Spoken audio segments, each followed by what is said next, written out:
地図とカレンダーのページの共通点は何でしょう？香港にサンフランシスコだな。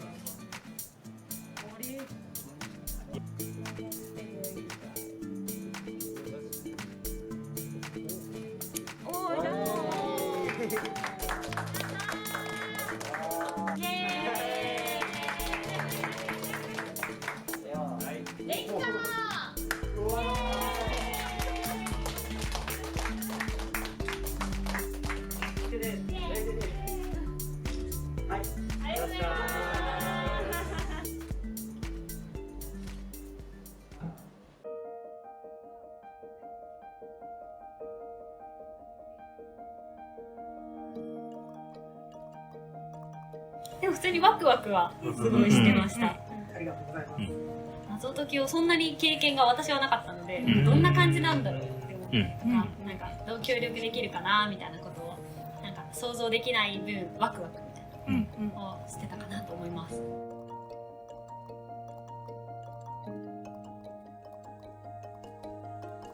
めっちゃひねくれたやつをやったんで僕は過去にね、前にそう過去にやったのはめっちゃひねくれてたんで、なんか同じ姿勢で今回臨んだんですよね。なんかここなんか最初にもらった紙とかもなんかここの中に何かあるんじゃないかとか、なんか深読みをしまくってでそれが上滑りしたみたいなことも何回かあって、なんかなんだろうストレートというか、まあオーソドックスというか、こうなんかこれさえ解ければいいんだねっていうのがなんか難易度的にはなんか難しすぎず簡単すぎずで1時間っていう枠内も達成できませんでしたが割となんかちょうどいい感じだなって僕は思いました。ありがとうございます。時間に関してはめちゃめちゃちょうどいいなって、まあなんか間に合わなかったんですけどなんかその間に合うか間に合わないかどっちだくらいのなんかこうドキドキをいい感じに味わえる時間だったなって。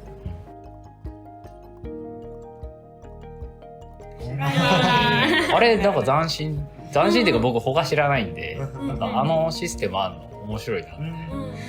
ネットとね開発者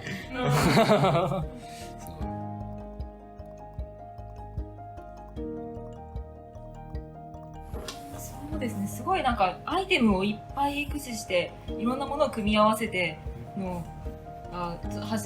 やっぱ経験が少ないですけど初めてで、なんかすごい頭の使ってない部分がすごい回して楽しめたかなと思います。なんかいろいろアイテムがあるのはすごい楽しかったなと思います。なんか探すとか長さがどうとか、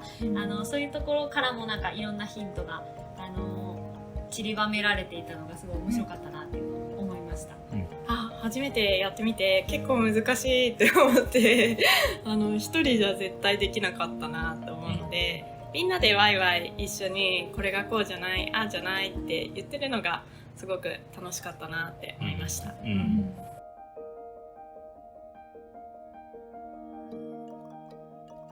なんかパズルどうこうっていうよりこれがすごい好きだったので、これってどれ？本ですね。本の開けて本がパーって出てきた瞬間はすごいテンションが上がりました。ありがとうございます。小道具一個一個がなんかワクワクする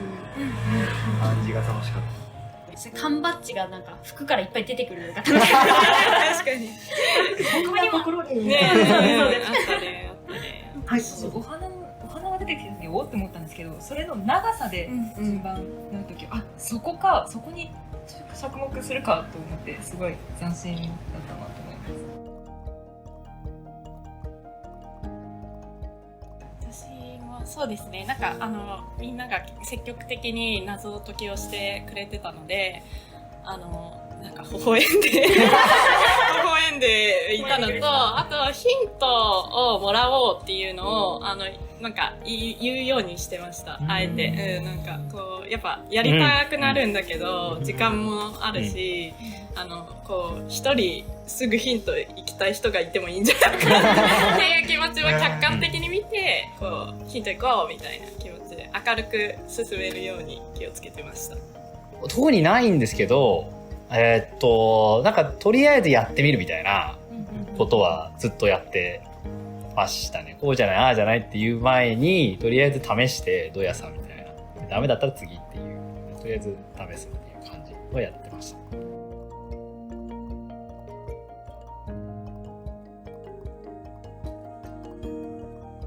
メモするよねって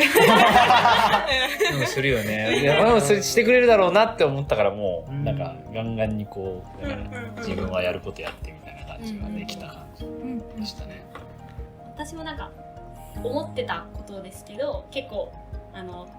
おしょうさんが一番初めに手を動かしてくれるというか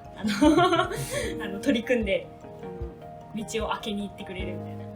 となんかすごい改めて感じました。あ、でもなんだっけ、直方体立方体？立方体か、立方体をなんか作るときにトリがめっちゃ強かったのが、あ、そういえばトリ理系だったっていうなんかこう思い出して、あーってなったのを覚えてます。なんか議論がああでもないこうでもないってわーってなった時にサラさんが一旦落ち着いてなんかこの整理してみようみたいに働きかけてくれたのがすごいありがたかったです。俺まだ褒められてない私がケンシーでもすごい楽しそうにまずやってくれてたのと、あと細かい部分までもう一回戻ってってさっき言ってくれてたけど、もう一回戻ってやるっていうのが結構やっぱ細かいパーツがすごく多かったので助かりました本当に。深読みしすぎがあったんで結構僕はそうあそこでもなんかシンプルに足し算しとけよとかシンプルにこれ出しとけよとかなんかこうとらわれてた部分がいくつかあったなと思ってっていうのは思いました。それがなければもうちょっとね短縮できたしっていう。なんか単純に興味としてめっちゃなんだろう、ステータスに差があるチーム、めっちゃ上司と部下みたいなのでやってみたらどうなるんだろうと今思ってる。はいはい。あとは教育現場、学校で特に先生、まあ生徒同士もそうだけど先生と生徒とかっていうのでなんかやれるといいんだろうなっていうのは思いました。生徒だけでもいいと思うんですけど、なんか一緒に何かを達成するみたいな、なんかね言ったらなんつうのその普段こう隅っこで勉強してる子がなんか生えそうじゃないですか。お前すげえなみたいなこととかこうねなっていけるような感じもするからなんか学校教育とかでなんか聞かないから、そうですね。こういうのとかあっていいんじゃないかなっていう気しますけどね。なんか謎が結構難しかったりもするので多分先生が解けなかったりもすると思うんですけど、そういうのは逆にいいなって思って。いつもこう教えてる側の先生が解けなくて子供が解けるみたいなのがあるのはすごいいいなって今思いました。すごい本当に申し訳ないんですけど1個前の質問に戻るとちょっと英語の勉強にも結構役に立つなって思いました。なんだっけ、メイとかジューンとかも出てくるし、そう自然と英語が触れられたのが良かったなって思います。英語を教えてる身と観点だよね。スーツケースミステリー